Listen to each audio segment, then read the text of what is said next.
ఆచి చికెన్ మసాలా. ఇవాళ జీవారెడ్డి గారు మిమ్మల్ని లోపర్ అనేందుకు గొప్పపడ్డాడు. లోపర్ అంటే అర్థం కూడా చెప్పండి సార్.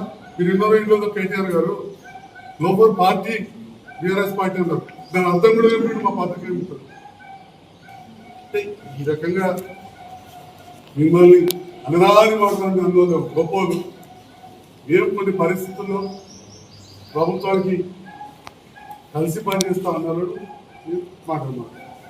ఇవాళ విద్యాసాగర్ గారు కోరుట్ల మాజీ జిల్లా అధ్యక్షుడు తెగేసుకొని తిరుగుతాడు.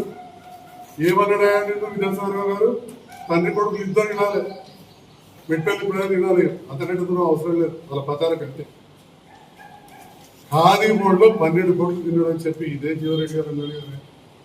జీవారెడ్డి గారి భుజాల మీద మోసుకుపోతే అంటాడు కల్వకుంట్ల సంజయ్. అంటే కల్వకుంట్ల కుటుంబం ఏదనుకుంటే అదేనా? అవునా? కల్వకుంట్ల సంజయ్ భుజాల మీద మోసుకుపోతావు. ఎందుకంటే మీ నాన్న 12 కోట్ల రూపాయలు ఖాదీ బోర్డులో అవినీతి చేసిన. అదే మా తాతగారు ఖాదీ బోర్డుకు దశాబ్దాలు ఉండే. అక్కడ రోడ్ సైడ్ వెళ్ళి ఆస్తులు క్రియేట్ చేసా. నేను అప్పుడు అక్కడే డాక్టర్. నేను అనుకుంటే ఎన్ని షాపులైనా వరకు నిప్పించేవారు. ఏనాడు కూడా ఆ దిక్కు కూడా కన్నెత్తి చూడలేదు. మెట్పల్లి ఖాదీ బోర్డు ఇప్పుడు Metpally full time doctor. Chokkarao గారు సీనియర్ పార్లమెంట్ సభ్యులు వస్తే మన దగ్గర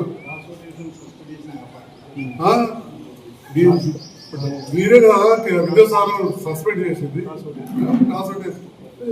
మీరందరూ కలిసి ఇక్కడ వచ్చి జగిత్యాల్లో అటు రేవంత్ రెడ్డి గారి ప్రభుత్వం పైన, కాంగ్రెస్ ప్రభుత్వం పైన, ఇటు మంత్రుల పైన, మా పైన క్రాస్ బ్రీడ్, ఈ బ్రీడ్, ఏ బ్రీడ్, ఈ బ్రీడ్ కంటే బెటర్ బ్రీడ్ 100% గ్యారంటీ చెప్తా ఉన్నా. మన జాతి గౌరవాన్ని ఇచ్చింది. జలగా వెంకటరావు గారు కావచ్చు, చొక్కారావు గారు కావచ్చు,